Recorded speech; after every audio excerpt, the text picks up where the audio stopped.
Another scorching day here in good old Austin, Texas. Another hot episode of the Big Bid Theory podcast powered by Bid Prime and Beacon Bid. I'm your host, Bill Colhane. Glad to have you sitting next to us. Today, we have an interesting conversation in store for everyone. It'll be helpful for businesses and those of you I know listening out there, many of you in public purchasing, doing the good work for your respective communities. Joining us is Denisha Harris, the Purchasing and Contracts Manager for Cary, North Carolina. And we've got a lot coming up. We'll be discussing the strategic impact that local government can have on small businesses, whether it be MWBEs, women-owned, minority-owned, et cetera, et cetera. Denisha's expertise and experience in empowering small businesses throughout government initiatives, she's going to touch on that, and then the importance of intentional inclusion, transparency, and also assistance for MWBE businesses throughout the purchasing process. And we're going to be talking about a whole bunch more as well. So don't miss our new friend, Denisha Harris. And for those of you who are eagerly awaiting for another Crazy Bids You Can Win, have no fear. Our very own Rick Jennings is standing by, ready to gift us, ready to provide us with another incredible, entertaining Crazy Bid. As I look at Rick looking through the glass at me, hey, Rick, Hello. Why don't you go ahead and give us a hint? What's on the horizon in Crazy Bids You Can Win? Well, if I was going to start this Crazy Bid with a bit of a preamble, we're just going to call this, it comes from a place that I was visiting recently and made me confused on the terminology. So I guess take from that what you will, but I'll explain later. Well, all righty, Rick. You just made everyone very excited and exceedingly curious. And I'll tell you what, if you're curious about our TBBT t-shirts, head over to the YouTube link of this episode. I actually show off the shirts, and I'm also going to be mentioning that we'll be handing out those shirts, the TBBT shirts, at the NCAGP Forum, the big trade show conference coming up in Louisville, Kentucky, towards the end of August. I know many of you have it on your calendar. Do me a favor, make sure you come by booth 817, that's 817, and I do want to add this disclaimer. We're going to be handing them out while supplies last, and that's right. I confess I only have so much room in the suitcase. I'm sure they're going to be a hot item among the attendees, so don't hesitate. Again, come to booth 817. Rick, I want you to start thinking, talking about t-shirts, I want you to start thinking about your favorite, hottest t-shirt, your go-to t-shirt, and a little bit later, we're going to circle back to you, my friend, and so think it over. Go through your inventory of t-shirts, no pressure. We'll be asking you that later. Denisha is going to be sharing her love for her hometown of Cary, North Carolina. I've been in that area. It's absolutely beautiful. And Rick, while it isn't your hometown, you were on a research assignment over to Portland, Oregon. And I'll tell you what, I'm sure many folks would love to hear your thoughts on your recent visit over there to Portland. So, I'll call it Rick's review. How was it? I loved it, and honestly, I cannot wait to go back. I'm really not that much of a traveler. I only just very recently started thinking like, well, I got to get out, see some other places. So I ended up going to visit a couple of friends of mine who live kind of in the country between Portland and Salem, Oregon. Probably the most beautiful bit of the country I have ever seen to date so far. I don't know if you, you guys around Portland will know, like, you guys have a lot of trees, like very, very green trees. And, I thought I knew what trees were until I stepped out of the airport there. So that was beautiful. But, downtown Portland was very beautiful, very fun to hang around. The countryside around it in towns like Silverton and Malala, and, of course, like down further in Salem and everywhere was amazing. I spent some time on Detroit Lake, and just a wonderful, wonderful place full of beautiful nature. Like I said, I cannot wait to go back. Fantastic. I've always enjoyed my visits to Portland. After a short message from Bid Prime and Beacon Bid, it's time to sit down with Denisha Harris from the town of Cary. The Big Bid Theory is powered by Bid Prime and Beacon. Well over a decade plus in business, Bid Prime is the premier technology in the industry. Real-time bid notifications, supporting documents, doc search, robust data tools, and more. All backed by unmatched personalized customer support. For a free, no-obligation trial, go to bidprime.com. Are you looking to get more bidders and write better RFPs more quickly? Beacon helps municipalities overcome challenges in the process and increase supplier participation. Agencies are using Beacon to publish and distribute solicitations along with communicating updates to plan holders. eBid allows bidders to easily submit responses and agencies to collect them for evaluation.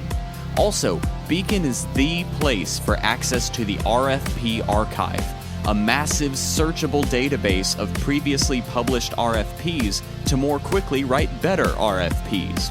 To learn more, visit beaconbid.com. Thanks for that housekeeping. Welcome back, everybody.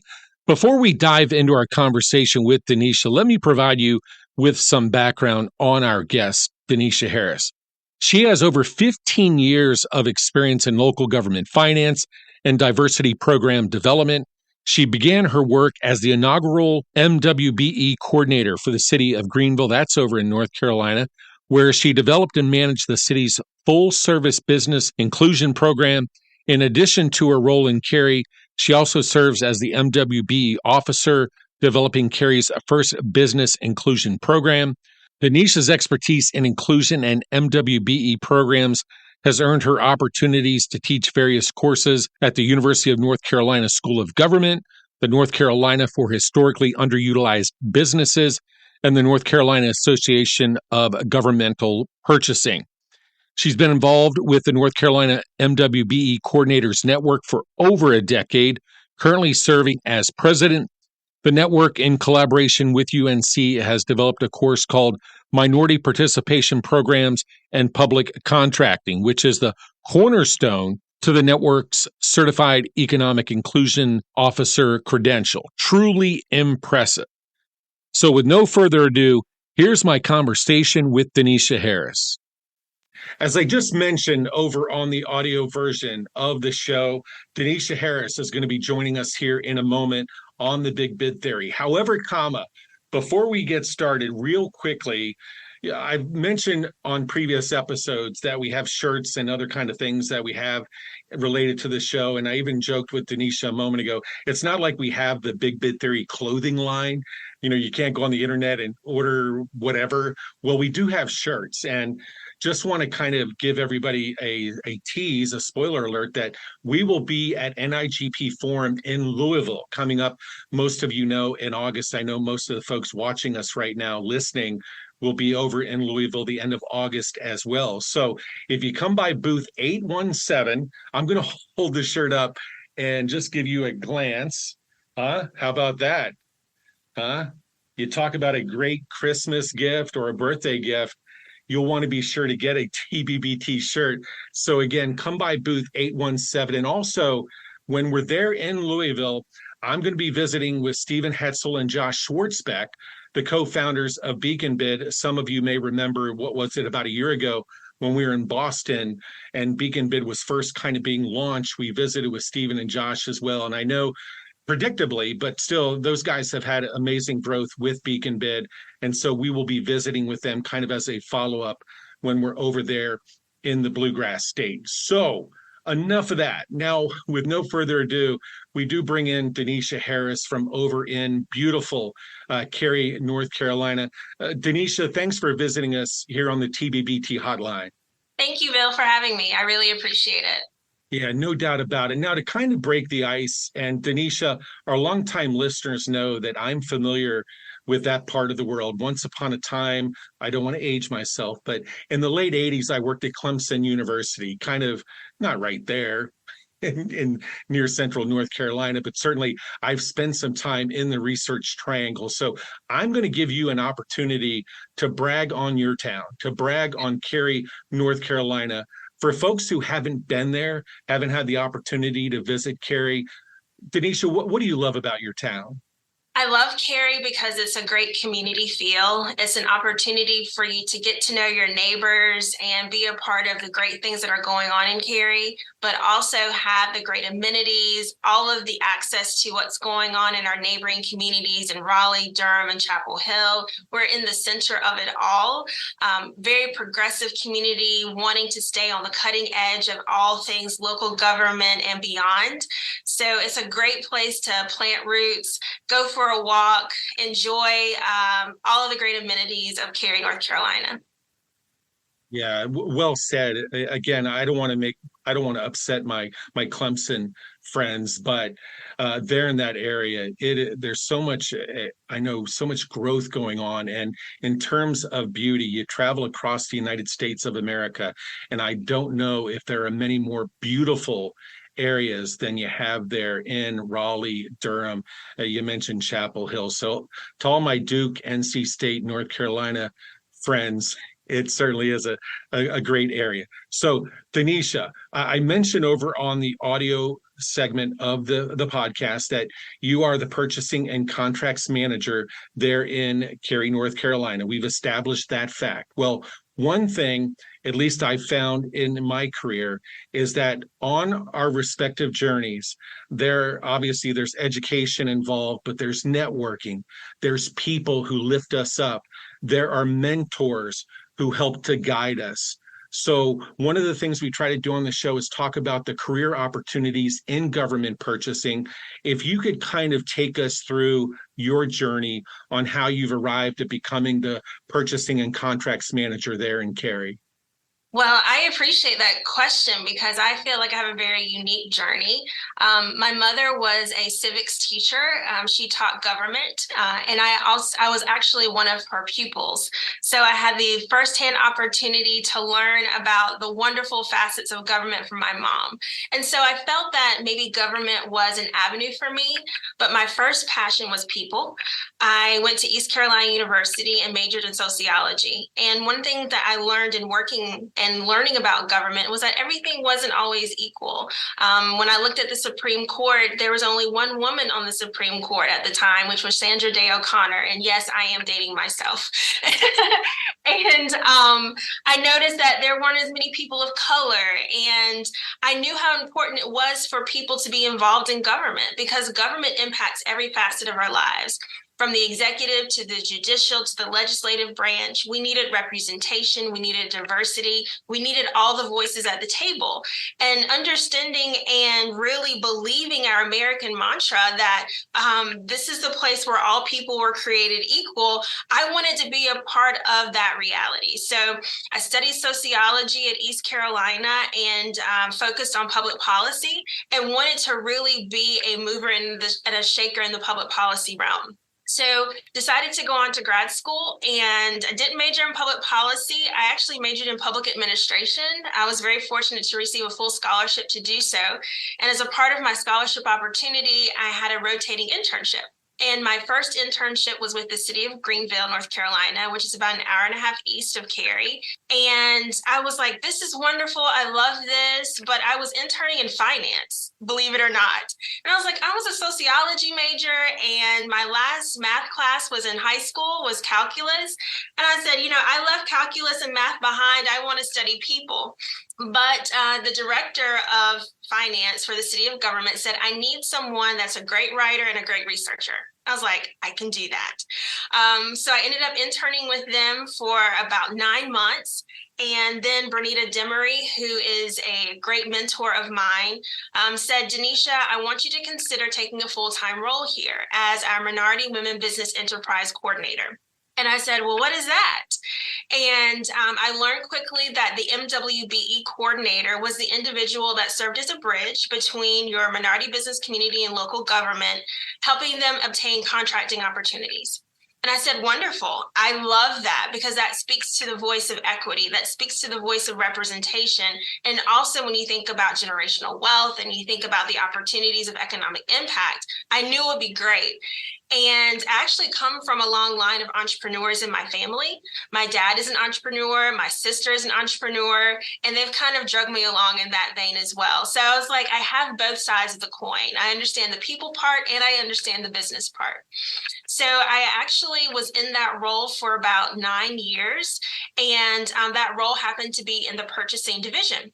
And so I was very happy in that role. I was excited to meet people from all across the state doing what I was doing. I was making an impact. I got to meet new people every day, and I really got to really elevate and raise awareness around MWBE programs, because it's not unlikely for there to be only one person in an organization that really does the MWBE or supplier diversity role. And there really just wasn't a lot of energy around it. There wasn't a lot of value, honestly, placed on it. And being a spokesperson for this particular role and doing so across the state, I felt like I was making a real impact. But there just wasn't a lot of opportunity for advancement in that role. And so the purchasing manager at the time said, Denisha, I need you to consider preparing yourself for the purchasing manager role. Dr. Angeline Brinkley was the manager at that time, and she really coached and mentored me, and I went kicking and screaming because I was like, I'm going to be doing requisitions, not talking to people. But a really good friend of mine actually reminded me, and he said, you know, Denisha, you can make a greater impact as manager than just as MWBE coordinator. And that's all I needed to hear. So I served as the MWBE coordinator at the city of Greenville for about 5 years. And then I was recruited to the town of Cary to take on their purchasing contracts role and also start their MWBE program, which I also started at Greenville from the ground up. So I have the opportunity again to make an impact in an even larger scale here in Cary, North Carolina. Very good and well said there, Denisha. And a few things that I pulled from what you just said is that mom and dad had a tremendous impact in getting you started. Yep. It sounds like you've been fortunate to have people to coach you and help you along the way. And it sounds like you have a lot of passion for what you do. Absolutely. I have a tremendous amount of passion for what I do. Sometimes folks will call it a calling or your purpose. And when growing up, I didn't quite know what that would look like, but I always knew it would be a platform. It would be an opportunity for me to speak and to raise awareness. I knew it would involve people, and I knew it would involve making the world better in some form or fashion. And I'm very blessed to be able to take both sides of my brain, the financial side and the people side, and bring them together, because it's not often that you find someone that has both. And so being able to bring my sociology lens to the world of procurement has been an exciting journey. I went through your bio. Again, I know I've said that a couple of times. So if anybody wants to go back, listen to the audio version, I kind of give Denisha's expanded bio. But, you know, we've talked about the fact that you are the purchasing manager, but you're involved in so many other things when it comes to MWBE, serving on a governor's council, those kinds of things. Being a purchasing manager, at least the purchasing managers I know, their plates are already full. And so I'm going to kind of joke here for a second, but even today, you're here on one of the world's premier government purchasing podcast, Giggle Giggle. But, you know, all joking aside, you're taking time to have your voice be heard, to get your messages out there. Why is that important to you, Denisha, when clearly, I bet if you looked at your calendar right now, you probably have a full slate? I have a very full slate. I have a meeting right after this that's going to last 3 hours. And I ate lunch in the car just so I could be prepared. But you're right. It's a real passion for me. And this is something that is just, I can't not do. It's something that I'm called to do. And I believe that, you know, when I retire from local government and I go on to do other things, I want to leave a legacy. And I know that every time I present at a conference, every time that I speak to an individual like you, Bill, and a new person I get to meet, every time I get to tell the story of procurement, I'm shaping the minds and I'm shaping the attitudes and behaviors of individuals that can make an impact, because I'm only one person. I can't impact everything, but I can be an influencer that can create this momentum or this ripple effect, because I truly believe that procurement is not just processing work. It's not just about approving requisitions and making sure we get things that the town needs or the city needs. It's about what is the strategic impact that we can make as a local government, because that is our responsibility.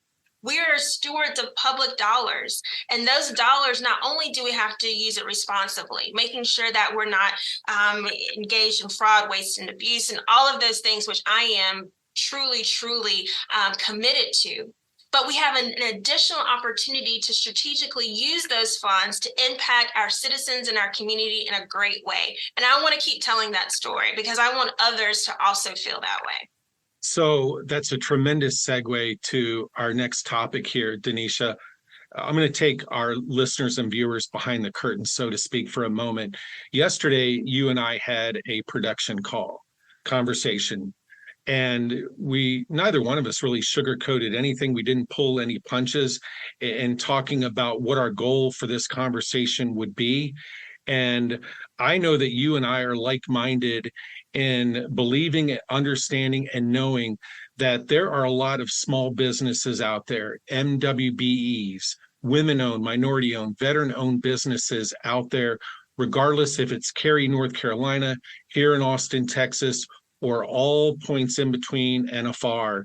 There are a lot of businesses who feel like the government purchasing process isn't for them, for a variety of reasons. And many folks watching or listening know what those reasons are, because it's very likely that they hear those comments as well. They get that feedback as well. We've established that you're well-traveled. You go out and about to try to spread the message. So there could be a number of businesses watching our conversation right now, Denisha, listening to us. And if they have those thoughts about, the transparency, the process being too difficult, it being too cost prohibitive, and all those other supposed roadblocks, what would you say to that entrepreneur, that small business owner who's listening, watching us right now? I would tell that entrepreneur that first and foremost, you are a citizen, and that means that government works for you. Government is set up with our processes and procedures, believe it or not to just dissuade individuals from doing business with us or engaging with us. Those processes are actually set up to ensure equal opportunity, to ensure transparency, and to ensure that everyone has a chance to understand and be in part and engage in the government process, including the procurement process. So yes, we do require a lot of paperwork. We require a lot of identification and justification. Yes, we go through a bid process instead of just selecting a vendor and moving forward with them. But the reason why we do that is because we want to provide everyone an opportunity to have a piece of the pie, to get that contract. And if we were to just select a vendor and move forward, number one, we may not be getting the most competitive price because there's no competition. And two, you as an entrepreneur may have no knowledge, no awareness of the opportunity, and you wouldn't even have a chance to get the contract. But when we publicly bid these items, when we make sure that we go through a bid process and procedure, that is intended to provide and ensure that equal opportunity to all. So I encourage the vendors to understand and take advantage of that opportunity as first a citizen, to take advantage of the transparency in government, get to know your government officials, because one thing I tell every entrepreneur is that everything we do is public record. So that means if you want to understand who won the bid the last go round that this was bid, what were the other bids that came in, request a bid tabulation, request a copy of that person's bid or proposal. That will help you sharpen your pencil so that when it's your turn to present a bid, you can make sure you're within the government market. All of these tools are here to assist and to help you. So take advantage of it. Get to know and talk to your elected officials, talk to your city management, talk to your procurement officers. Use those resources that you have to, yes, build those relationships, because relationships are important. So I ask you not to be discouraged, but just know that there is a reason, there is a rhyme and reason for why we do what we do, and take advantage of that and use it for your benefit. Very well said, Denisha, and I couldn't agree more. The thing that I want to leave everyone with, and Denisha just touched upon it, and I can't do nearly as good a job of expressing it, but here I go. In my travels again, I've gone from sea to shining sea. The past 12 months, I have accumulated the frequent flyer miles to include when I cross paths with Denisha over in Wilmington, North Carolina. And I'll say this, the people who I come in contact with in government purchasing, they do care about their local communities. They care about their responsibilities in being stewards of the public dollar, the tax dollars, and their help is there. Everybody who watched the episode last time with Fred and Lauren, who coincidentally enough are right down the road in Durham. But you heard Fred and Lauren say that, similar things about there are resources available to you to help you along the process. Conversations I have with some businesses, quite frankly, I'm amazed at these people who say there's nothing, quote, nothing out there to help us, when clearly, Denisha, that isn't true. I agree. There are many resources out here, particularly for small minority women-owned businesses, from your community colleges to your universities. There are nonprofit organizations that have been developed. We know with the pandemic, there has been a even bigger focus on small business.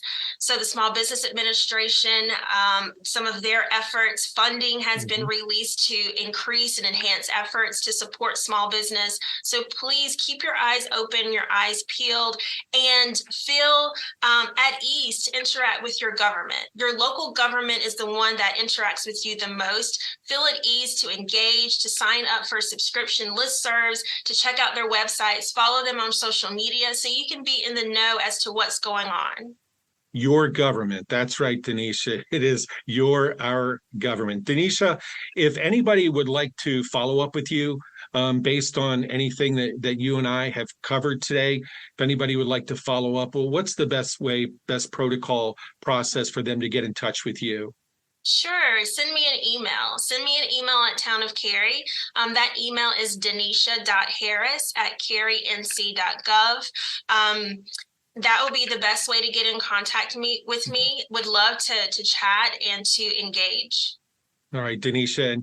And as everybody, folks who have watched the show, been tuned in, any of our 9 seasons now, you know that Lauren will include the information on Denisha's email address. That will be in the description of the podcast, whether it's on Spreaker, YouTube, iHeart, iTunes, whatever the case may be. Well, Denisha, you mentioned you're headed to a meeting. On behalf of everybody here at the show, our entire audience, thank you so much for visiting with us today. Thank you so much, Bill. It's been a pleasure to chat with you. Again, many thanks to Denisha. Hop on over to the description of the episode and you'll find Denisha's email address that she just gave a moment ago. We will have that in the description. And now, Rick, speaking of now, you teased crazy bids earlier. Please share the awesomeness with us. All right. So, like I said, I just recently returned from a vacation over in the Pacific Northwest over in Portland. So kind of what I wanted to do was take a look and just see, what is going on in purchasing and procurement over in Portland. So I did pull up this one particular lead. Now, it might not be totally crazy, but I saw the title and I'm like, wait, excuse me, what does this mean? And everyone who's in this industry is going to be like, duh, Rick, this is something I deal with every day. But I thought it was interesting. I thought it would be neat to shine a little spotlight on this particular bid that comes from the Port of Portland. So the name of the bid is Dredge, Oregon, Spud Modifications 2023.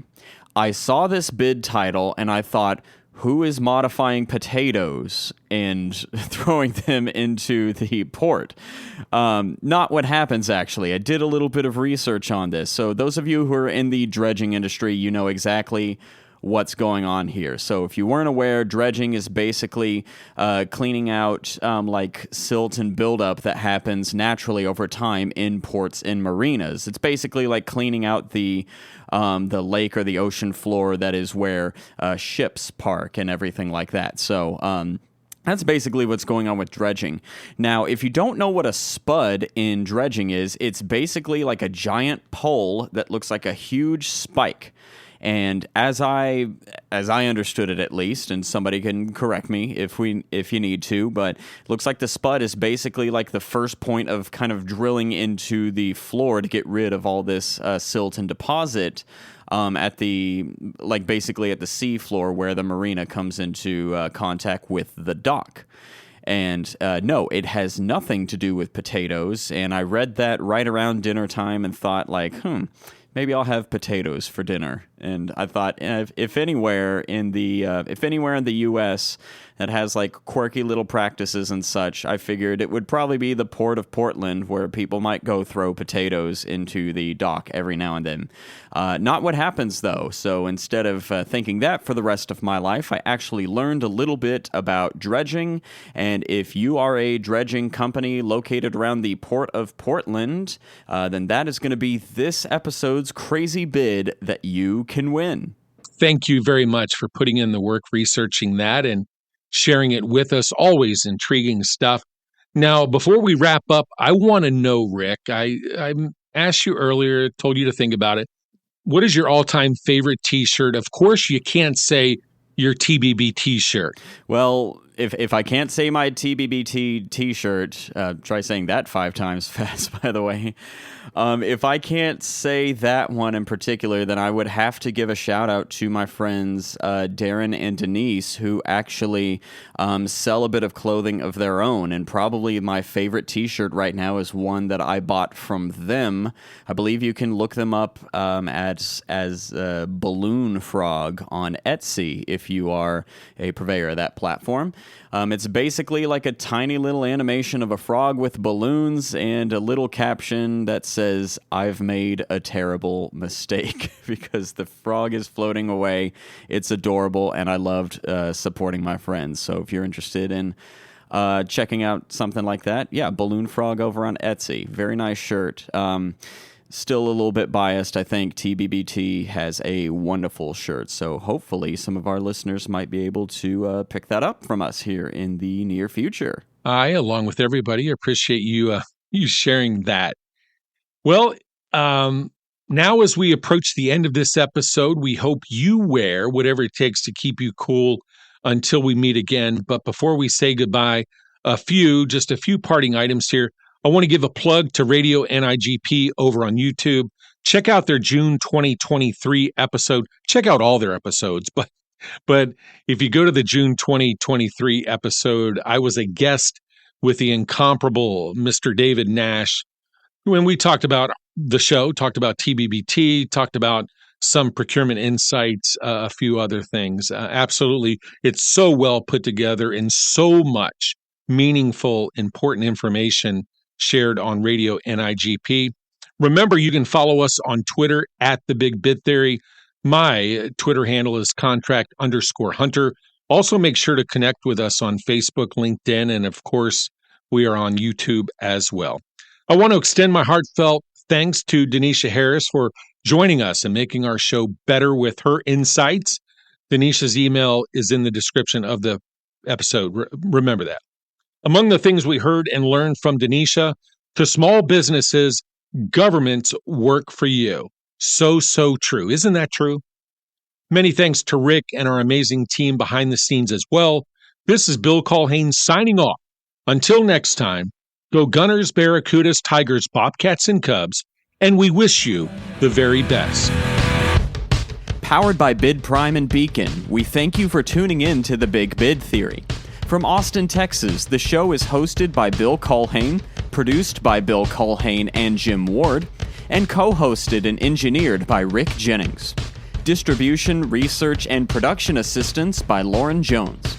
Among a variety of platforms, you can find other episodes of the show on iHeart, iTunes, Spotify, Spreaker, Google Play, and also YouTube. Thank you for downloading and sharing the podcast. We're having so much fun, oh much fun, oh much fun.